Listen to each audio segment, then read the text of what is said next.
What is the downside of being the smart kid? Not many people realize. The pressure to be perfect, but later in life, a lack of motivation, burnout.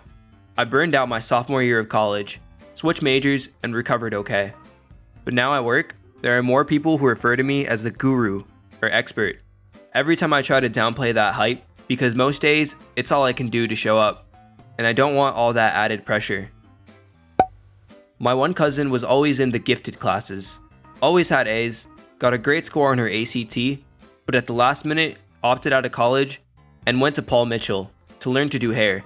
She now styles hair, does makeup, is still super artistic, and runs an Instagram for her animals. As she said, she got tired of being expected to perform at a certain level, to keep from disappointing people, and decided to do what gave her freedom, to create and make money. Damn, this hits too close to home. Finished a law degree, but couldn't scrape together any energy to go through another year of education to qualify as a lawyer. Like, all I want to do now is just hang back, enjoy my freedom, and when I'm off from work, to catch up on video games I missed out as a kid. To not think about dealing with another expectation my parents set on me. Plus, I have no idea how to study the subject other than regurgitate from notes purchased from other students. Because you expect to thrive at everything you do, and never develop the skills to actually develop skills you are not inherently good at. So much this. In the years where you learn and develop a worth ethic, if everything comes too easy to you, and then you don't develop a good one, it is really hard to do it in later life. You will eventually get to the point where you will try to do something that is hard, and doesn't come out easily, and you will just quit. The imposter syndrome that comes with you as you get older. The lack of self-appreciation when you're the smart kid, and any other talents get pushed aside. The crippling anxiety you get when you score low, at least to you, in exams in college, because you're smart and clearly something is wrong with you if you're struggling now. And people are so quick to jump on you if you struggle in some course because you're smart and this should be easy.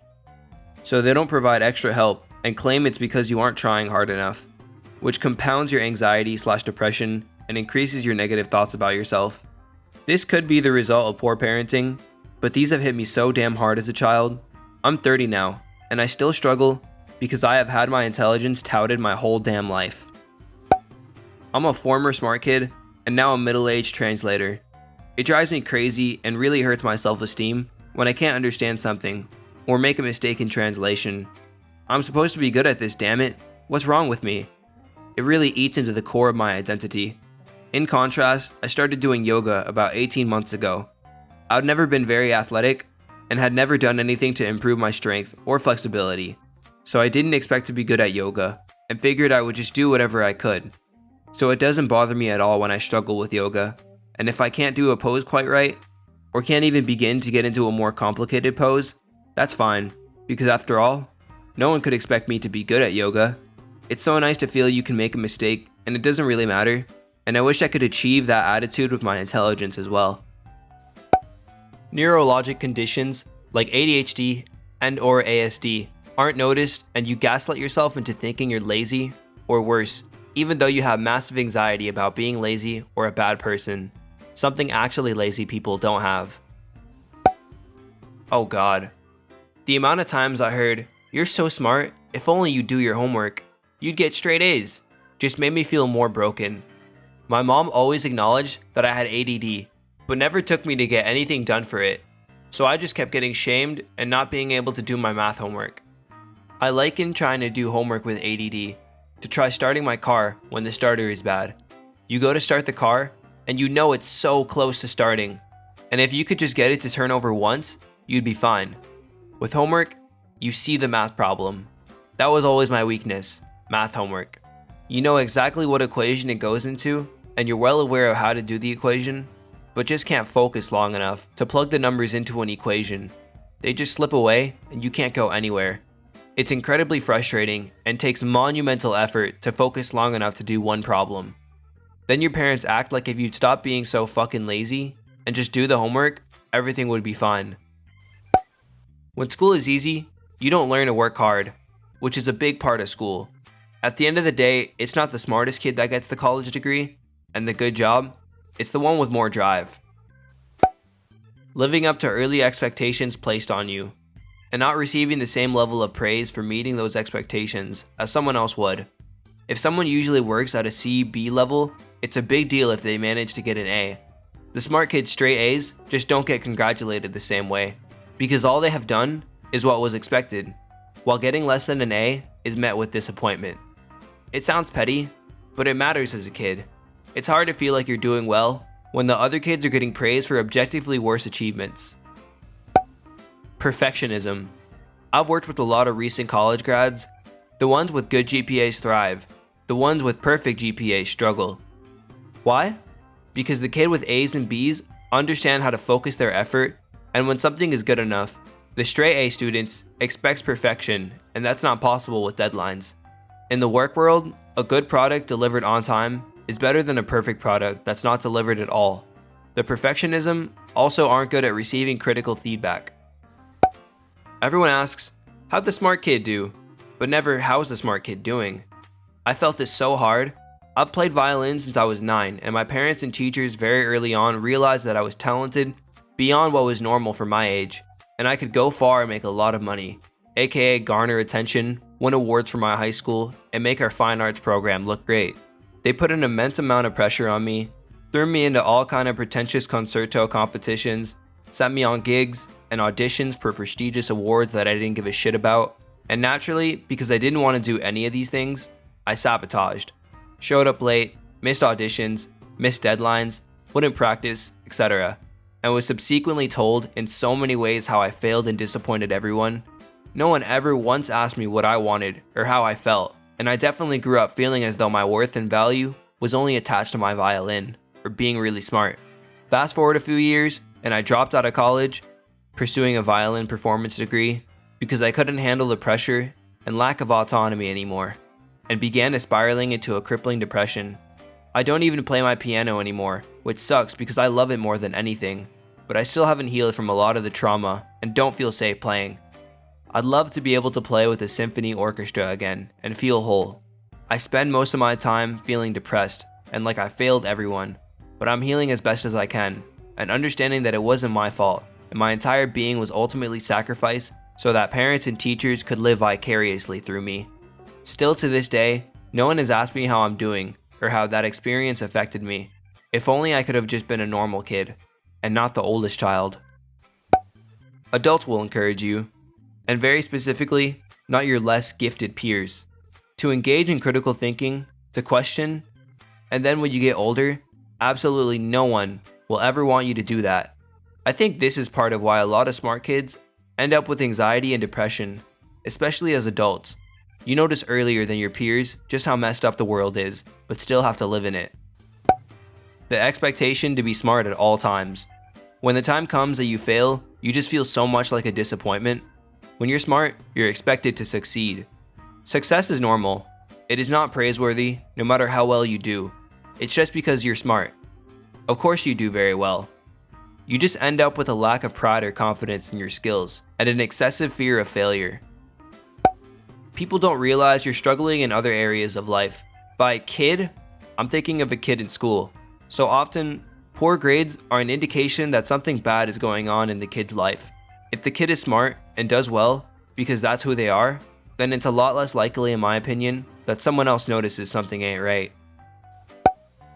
Being accused of thinking you're better than everyone else, being incredibly bored in classes you're good at, needing to change the vocabulary you're using around your peers to avoid being made fun of or being misunderstood, that soul-crushing panic whenever things start to go wrong in school, feeling disappointed in adults when they say or do very stupid things. Smart kids will peak earlier and then not know what to do with themselves. Sort of like young athletes, you make it to the top young and then they're left sort of floundering after success. From personal experience, I was always regarded as the golden child or the girl genius. I ruined my sleep schedule because of all the extra work and studying I would do. I had several panic attacks because of school, and at the age of 13, I had a mental breakdown because of an existential crisis where I realized nothing I did would ever matter. And to top it all off, I have crippling fear of failing. Everything being easy has a lot of repercussions in the long run. No study skills, procrastination, weakened drive, and a lot of other bad habits build up. And when you do fail at something, or even encounter a real challenge, it hits a lot harder. I pretty easily breezed through everything until my master's program. Master's level macroeconomics, econ metrics, and mathematical economics were really challenging, and I had no idea how to study. I studied as best as I could, but it was so stressful, I wound up almost in panic mode. The nights before exams, I really had no idea if I was even studying properly. It's really easy to wind up with depression, anxiety, and other issues later in life, especially if you're also ADD/ADHD. Work ethic and social skills will get you hell of a lot farther in life than intelligence will. You either break or you get exhausted by expectations from others. The break is similar to a burnout, but a lot more destructive and without any recovery. The exhaustion is when you gradually get worse until no one expects something from you, while constantly being insufficiently challenged from dying inside from day to day. At some point, you will be a doomer. Being smart feels great, especially since you get tons of compliments for it. Unfortunately, this means you become somewhat reliant on it as a trait. When you are placed among other similarly smart people, you must maintain your status as the best, or at least be in the ballpark. This means that you end up doing a whole lot of work you really don't want to do, although it feels worth it when you prove yourself to once again be better than your peers. Sure, you could just accept that there is always someone who is going to be better, but then you fade into mediocrity and miss out on a lot of the attention you previously got. Oh boy, I have so much to say about this. The biggest downside, growing up, is how much pressure everyone puts on you. Teachers, parents, and everyone else with so many expectations. Sometimes people take your words so seriously and look to you for advice about things, and when you don't know the answer to something, the disappointment is very palpable. You remember so much insignificant stuff that people get offended when you forget something about them. The biggest disadvantage, however, is how you become completely dependent on your cognitive skills to function in life. I took a high dose of moxifloxacin 3 days ago, and it gave me an extreme brain fog. It was taking me half an hour to read 5 pages when I can easily read a book in a day. The fog has cleared up a little today, but the past couple days were hellish. I realized how much I rely on my memory for everything and how difficult life was without it. I had to set alarms and reminders for meetings. I had to take notes for lectures. I had to read things twice or thrice to comprehend them. I have a completely new appreciation for people who have memory and attention problems now. No one takes the time to realize you may not be okay, might not have things together. There are issues you need help with, or there are things you are missing out on being educated on. My own family seemed to figure that because I was a smart kid who experimented with and figured things out quickly, understood most topics and the logic behind them, etc. That I would be fine in life and did not need to be directly educated about the finer points of being a human being within society. As a result, most of my time since exiting the family home has been spent learning all the finer points in life and how to be a human people see and recognize as one of them instead of someone that alarms or concerns people. I blend in way better now and am able to be comfortable around people since I don't make them so immediately distressed with my presence. On the opposite side of not having to work hard is me. I got noticed as smart, very young, and I had tons of challenging opportunities placed in front of me. Extracurriculars, high-level classes. I found out that if I had taken one more AP class, I would have been forced to enter college as a sophomore because I had so much college credit. And then in college, I had challenging classes and personal attention from professors. I loved it and loved expanding my brain. And then I graduated, and no one was putting challenges in front of me anymore, and I didn't know what to do to challenge myself. I didn't know what I was passionate about. I didn't know what to do next. I found zero drive to do anything. Now, when life tosses me one way or another, I can rise to the occasion, but I feel really out of control as to my own direction. The fall from grace. You can't make mistakes because you're the smart one. If a stupid kid says something stupid, that's normal. People will chuckle and move on. If the smart kid gets a question wrong or says something stupid, that's an event because they're smart. How could they do something stupid? It'll get brought up in all kinds of situations from people seeing behind the curtain. See, I knew you weren't as smart as everyone says you are. to dismissing any other ideas you might have. XYZ idea was stupid. Why would ABC be any better? Did you even think last time? How can we trust you now? It's exhausting. Everything is usually on easy mode, so whenever something is hard, you have a lot tougher time not giving up, since you aren't used to challenges. Of course, this does not apply to smart kids that work their asses off to get the results they have.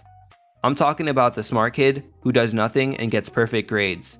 They're so used to everything being easy, the day it gets tough, they won't know what to do. The lack of support from jealous peers. Even the ones that are your friends. No one to celebrate victories with, like a good grade, because you'll do well anyway, even when you worked hard to get that grade. Often pressure from parents to be perfect and harsh judgment or punishment if you're not. You're expected to get all the highest grades because your targets are ludicrously high, and you're expected to do better. You're not necessarily in the position where a pass grade is good enough. Rather, you're expected to see it as a failure if you don't achieve the top grades. Lots of pressure on yourself. However much you know that you'll ace it. Depression early in life, because no structure supports the smart kids. And not progressing at your own pace mentally for years on end fucks you up. Then lack of motivation, struggle when facing the smallest obstacle because it's the first time in your life something is hard. Utter fucking boredom in high school most of the time. When the teacher is explaining a basic concept for the 5th time to the dumbasses who can't pay attention, and you've already completed the homework she assigned, and you're bored as fuck sitting in class, waiting for the goddamn bell to ring, just so you can go on to the next class of the day, and repeat the same stupid shit 5 more times over the course of the day. Don't worry, smart kids. It gets better in college, especially when you're past the 100 level courses. Every smart character in kids' TV shows and such is smarter than all the scientists in the real world, so you don't really see yourself on TV. You get the Mary Sue with the same label as you. Even the smartest kids never get close to that level. Realizing you're not that smart, just really good at maybe a couple skills or concepts other people struggle with. For me, it's critical thinking and leadership skills. Made me feel like the top of my whole class my whole life since I learned pretty quickly and was able to communicate and work well with others. Then I realized I'm a dumbass who never learned to appreciate the parts of myself that help others figure out their homework. They expect you to be good at everything, to understand everything perfectly, to get the best grades at your exams. So when you say, "Teacher, I don't understand," all the kids look at you and they start whispering, "Wow, she didn't understand. It's a miracle. It means I'm smarter than her." So you just don't ask and investigate by your own. At the family dinner, it's, "Oh, why don't you ask her? She's smart." Or even they tell you, "Don't you want to learn Japanese, Chinese, French, and other languages? I mean, you would do it easy." "Yes, Aunt Karen, but I'm not interested in Japanese." It's really easy for school to become outright boring when the allocated time to finish an in-class assignment is 45 minutes, but you finish it in 20. You now have 25 minutes in which to do absolutely nothing. I usually just doodle and mess around, so it's not as bad for me, but I imagine that others would find it obnoxious having to wait 25 minutes to do stuff other than just sit there. My parents started me a year earlier in school. Being the youngest boy in your class sucks. Please do not start your kids in school early. Intellect and maturity are different, and making friends in school is extremely important. Just because you're good at taking tests does not mean you'll excel in the workforce. There are so many soft skills you need that aren't testable. Also, smart subjects don't necessarily convert to big bucks. School/college friends, my family, and myself are surprised that I have a chemistry PhD and a very average salary. I felt the need to keep control of myself, so getting drunk held no appeal. I also argued a lot with the biased treatment my brother and other boys got. Boys and girls being treated equally, yeah, not normal where I grew up. And I hated being treated differently when I dressed up, aka looked classically feminine. So I didn't. So I got treated as different. It was hard to feel that way.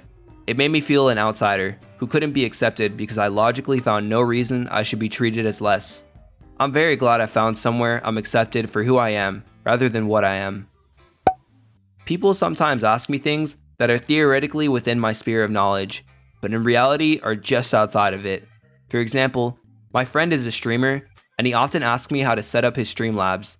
I know nothing about Streamlabs, but I suppose that since I specialize in computer stuff, and he's seen me use applications like Visual Studio or Unity, that I therefore must adapt in Streamlabs, because that's totally the same thing.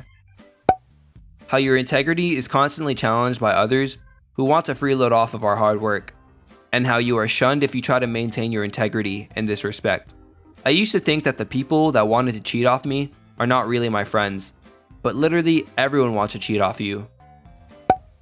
Don't get this wrong, but sometimes it's hard to handle other people's frustrations when they're not as quick as you in some things. For example, I read pretty quickly, while my girlfriend doesn't, and she's instantly annoyed when we read something together. This extends to some other things. Also, pressuring yourself because you're used to getting everything right first try. Especially sucks with things not really based on intelligence, like music or sports. I was pegged as a smart kid in my family growing up. Living up to that sort of pressure, when I failed, I felt it so much more. I also am very type A personality and developed a serious case of OCD as the years went on to deal with anxiety and needing everything not just perfect, but unattainably perfect. For that reason, I never labeled my children as one thing or another, and allowed them to define their success, and they are much more well-rounded than I ever was. I'm not all that smart. People just think that I am for some reason. I'm passionate about the material I'm learning and put in a decent amount of work. So I guess that's why people think I'm the smart kid. It is so fucking difficult to maintain the grades that I have, and every time a professor tries to nominate me for another academic award or whatever, that's just more pressure and more expectations to live up to. Eventually, you'll reach a phase of life where there's actually a challenge and you have to put in real effort. You might not even succeed. If you never experienced this in your earlier years, you're not well equipped if it first happens in adulthood. This leads to some pretty frequent mental health issues in competitive colleges and careers. Later in life, you end up coming off as a know-it-all. You end up amassing a collection of knowledge that you can't reasonably explain, having most people look at you weird. People don't understand that after a point, knowledge gain becomes somewhat exponential due to being able to connect new information with other information and making reasonable inferences. Loneliness from difficulty in finding people who can understand half of what you are saying, can keep up with whatever topics or projects you are working on, or just don't continually do stupid things. While not literal, it's like that episode of House MD, where there's this super 140 IQ genius trying to give himself brain damage with chemical abuse just to be able to tolerate being with someone average. And yes, using an example from a 20-year-old show. See point 2. Once you learn or see something that connects to other things, it has a hard time ever leaving your brain. School. It's too hard for the challenged kids, but too easy for the really smart kids, so they end up not improving and wasting their talents. School benefits the average kid the most because it goes at a pace that they most likely can keep up with and learn new things while revisiting and overhauling previous topics. The smart kids end up breezing through school, so when something comes up that actually requires hard work and effort, they end up stuck. When your classmates think of you as a tutor, in elementary school, other kids used to ask me for help with assignments in class because I'd always finish first. At one point, I was running all over the classroom, like a mini teacher, helping multiple students. Of course, the actual teacher had no issue with this until my mom got wind of it and told her it had to stop. In high school, my friend who was a native Spanish speaker used to ask to copy my Spanish homework. Even in college, I had classmates who I wasn't even friends with ask for study guides. Once the study guide made its way around the class, and I saw a guy who I had never spoken to before use it to cheat on an exam, or if I could send my entire paper to them so they could use it as an example. People are always jealous of you and will pick on you because of that jealousy. Teachers even will get mad at you for knowing something they think you should not know, or even knowing more than they do. It's hard to get a job sometimes because you are often more intelligent than your boss, yet you have to take orders from them.